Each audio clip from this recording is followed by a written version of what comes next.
Hi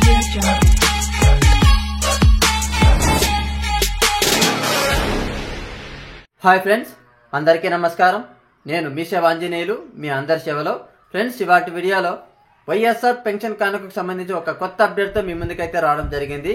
ఈ YSR pension కానుక April 1వ తేదీన పంపిణీ చేయట్లేదు అని మన ఏపీ రాష్ట్ర ప్రభుత్వం అయితే తేల్చి చెప్పడం అయితే జరిగింది. ఫ్రెండ్స్, ఈ ఏప్రిల్ పెన్షన్ అనేది 1వ తేదీన ఎందుకు పంపిణీ చేయట్లేదు, కారణం ఏంటి, ఈ వైఎస్ఆర్ పెన్షన్ అనేది ఎప్పటి నుంచి పంపిణీ చేస్తారు, ఎవరు పంపిణీ చేస్తారు, నేరుగా అర్హులైన వారికి బ్యాంకు ఖాతాలకి జమ చేస్తారా అనేసి చాలా మందికి అయితే డౌట్లు ఉన్నాయి. ఫ్రెండ్స్, ఈ డౌట్లన్నిటికీ నేను ఈ వీడియోలో మీకు క్లారిటీగా ఇన్ఫర్మేషన్ అయితే ఇవ్వడం అయితే జరుగుతుంది. మీరు వీడియోని ఎక్కడ స్కిప్ చేయకుండా పూర్తిగా చూడండి, అప్పుడే మీకు వీడియో అనేది అర్థమవుతుంది. ఫ్రెండ్స్, ఓకే, లేట్ చేయకుండా టాపిక్ లెక్క అనేది వెళ్ళిపోదాం. ఈ వైఎస్ఆర్ పెన్షన్ కానుక అనేది 1వ తేదీన గవర్నమెంట్ హాలిడే కాబట్టి బ్యాంక్ ఉండదు, అమౌంట్ తీసుకొని వచ్చి పంపిణీ చేయడానికి కుదరదు. ఫ్రెండ్స్, అలాగే 2వ తేదీన పంచాయతీ సెక్రటరీ ఎవరైతే ఉన్నారో వారు చెక్ అనేది డిపాజిట్ చేసి మనీ విత్డ్రా చేసుకోవడానికి 2 రోజులైతే పడుతుంది.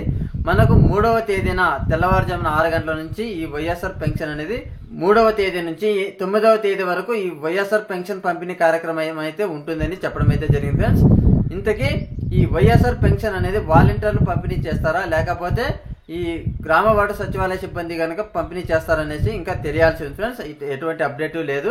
ఒకవేళ అప్డేట్ కనుక వస్తే మన యూట్యూబ్ ఛానల్లో వీడియో అనేది అప్లోడ్ చేయడం అయితే జరుగుతుంది. ఫ్రెండ్స్, ఈ వీడియోలో మీకు ఇంతే చెప్పాలి అనుకుంటున్నాను కాబట్టి మన వీడియో కనుక నచ్చినట్లయితే లైక్ చేయండి, షేర్ కూడా చేయండి. ఇలాంటి అప్డేట్స్ అందరికంటే ముందుగా మీరు కనుక పొందాలి అంటే మన ఛానల్ని సబ్స్క్రైబ్ చేసుకోండి. Okay, thank you friends.